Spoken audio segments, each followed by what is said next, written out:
सुंदरवन जंगल में बहुत सारे पशु पक्षी मिलजुल कर रहा करते थे।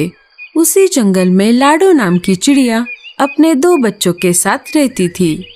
लाडो बहुत मेहनती और दयालु चिड़िया थी। दिन होते ही अनाज की खोज में जाना और शाम होते ही वापस आकर अपने भूखे बच्चों को खिलाना, यही लाडो का काम था। उसके पड़ोस में ही बुलबुल चिड़िया रहती थी। उसके भी 2 बच्चे थे। उसका घर मिट्टी का था, उस वजह से उसे गर्मी के मौसम से बड़ी राहत मिलती थी। चलो बच्चों, अब नहाने का समय हो चुका है। चलो चलो नहाने। नहीं मम्मी, हमें नहीं नहाना।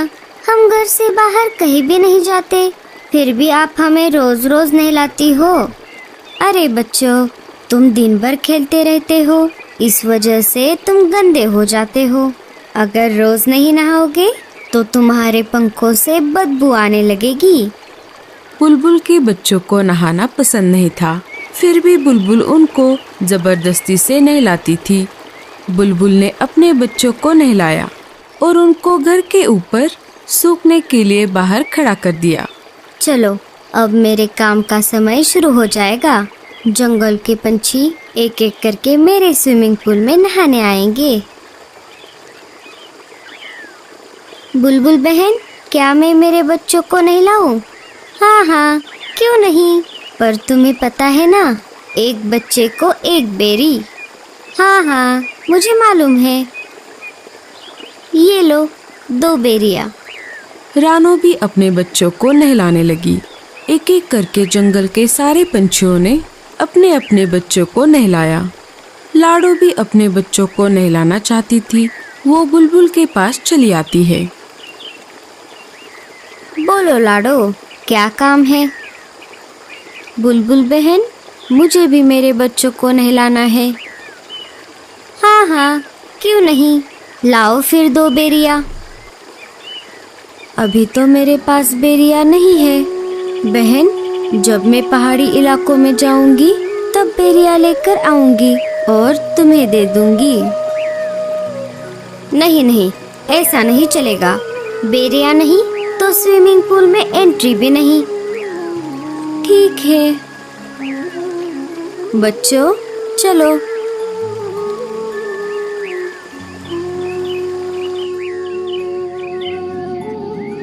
माँ, हमें भी बुलबुल आंटी के स्विमिंग पूल में नहाना है। लाडो ने बच्चों को समझाते हुए कहा।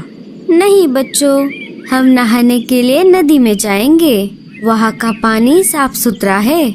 लाडो अपने बच्चों को स्विमिंग पूल में नहलाना चाहती थी। बेचारी लाडो कर भी क्या सकती थी। बेरियों का पेड़ ऊंचे पहाड़ी पर था और लाडो अपने बच्चों को अकेला घर पर छोड़कर उतनी दूर नहीं जाना चाहती थी। वो अपने बच्चों को लेकर नदी पर आ जाती है और एक एक करके उनको नदी के पानी में नहलाती है।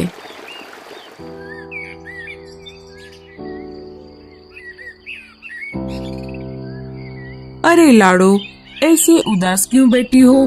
क्या कुछ परेशानी है? अरे नहीं कालू भैया, ऐसी कोई बात नहीं है। सोनू मोनू को बुलबुल चिड़िया के स्विमिंग पूल में नहाने की बहुत इच्छा है, लेकिन वो नहाने के बदले बेरियों की मांग कर रही है और अभी तो मेरे पास बेरिया नहीं है। बेरिया लाने के लिए मुझे ऊंचे पहाड़ी पर जाना होगा, पर मैं मेरे बच्चों को घर पर अकेला छोड़कर उतनी दूर नहीं जा सकती। बस इतनी सी बात, मैं हूँ ना, मैं पहाड़ी इलाकों में जाकर बेरिया ले आऊंगा। बड़े आए जाने वाले। क्यों जी, आपके पास कोई दूसरा काम नहीं है क्या? ना बीवी है ना बच्चे। आप एक काम करो, सारे पंछियों के काम फोकट में करो। अरे गोरी, मैं तो ऐसे ही कह रहा था। मैं पहाड़ी इलाकों में जाता रहता हूँ ना, इसीलिए मैंने ऐसा कहा। तुम भी ना गोरी। बहुत दिनों से जग्गू सेब मांग रहा है, क्या आपने लाकर दिया? कोई जरूरत नहीं है किसी की मदद करने की। अब सीधा मेरे साथ घर चलो। कालू कौवा वहाँ से चला जाता है। मम्मी, मुझे भी स्विमिंग पूल में नहाना है। अरे जग्गू, तुझे नहाने की कोई जरूरत नहीं है, तू तो वैसे भी साफ सुथरा है। लाडो उदास बैठी थी कि तभी वहाँ पर भूरा कौवा आ जाता है। भूरे ने सारी बात सुन ली थी। लाडो, तुम परेशान क्यों होती हो? मैंने अभी अभी सब सुन लिया है। तुम एक काम क्यों नहीं करती? मैं तुम्हारी बच्चों की देखभाल करता हूँ। तुम पहाड़ी इलाकों में जाकर बेरिया लेकर आओ। लाडो को भूरे पर बिल्कुल भी भरोसा नहीं था, लेकिन उसे बच्चों को स्विमिंग पूल में नहलाना भी था। फिर भी लाडो ने भूरे से पूछा, लेकिन तुम मेरी मदद क्यों कर रहे हो? अरे, मैं भी बहुत दिनों से बेरिया खाने की सोच रहा हूँ। तुम आते समय मेरे लिए भी बेरिया लेकर आना। अच्छा, ठीक है, तो मैं चलती हूँ। तुम मेरे बच्चों का ध्यान रखना। लाडो बेरिया लाने के लिए पहाड़ी इलाकों की ओर चल पड़ती है। अरे वाह, ये तो बहुत अच्छा हुआ। मुझे पता चला है पहाड़ी इलाकों से हमारी जंगल की ओर तेज तूफान आ रहा है। मुझे नहीं लगता कि लाडो उस तेज तूफान में बच पाएगी। फिर मैं इन दो बच्चों को घर से बाहर फेंक दूंगा। लाडो के जाते ही भूरा बच्चों को घोंसले से बाहर निकाल देता है और घोंसले का दरवाजा लगा लेता है। बच्चे अपनी माँ की याद में रोने लगते हैं। इधर लाडो जैसे तैसे करके आगे बढ़ती रही। वैसे ही तेज हवा भी बढ़ने लगी। लगता है इस तेज तूफान में मैं उड़ नहीं पाऊंगी। लाडो चिड़िया हार मानने वालों में से नहीं थी। बड़ी कठिनाइयों का सामना करते हुए वो आगे बढ़ती रही। तभी उसके सामने से मीनू मौसी उड़ते हुए आ जाती है। अरे लाडो, ये क्या कर रही हो? चलो वापस। बारिश के साथ साथ बहुत बड़ा तूफान भी आने वाला है। अच्छा, ठीक है मौसी।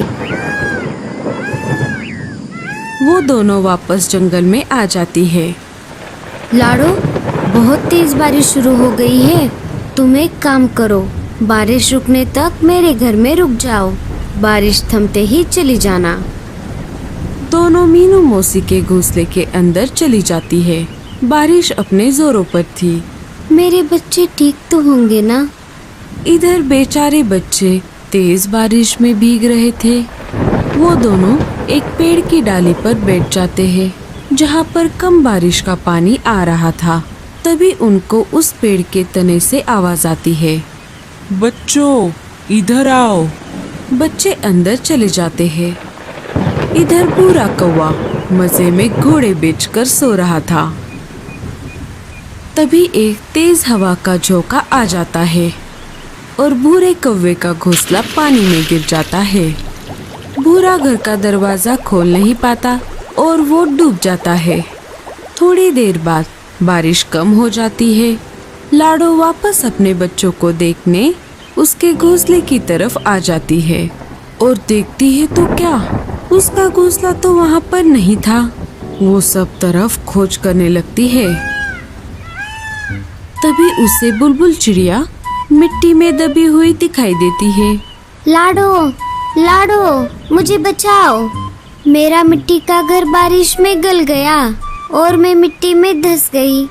अपनी जान की परवाह न करते हुए लाडो बुलबुल चिड़िया को गीली मिट्टी से बाहर निकालती है। लाडो, मुझे माफ कर दो। मैंने तुम्हारे साथ बहुत बुरा बर्ताव किया। लाडो बुलबुल को कुछ न बोलते हुए अपने बच्चों को खोजने लगी। तभी पेड़ के तने से बच्चे बाहर आ गए और अपनी माँ को पुकारने लगे, माँ, हम यहाँ पर हैं। लाडो अपने बच्चों को देखकर बहुत खुश हो गई। अरे मेरे बच्चों, तुम कहाँ पर गए थे?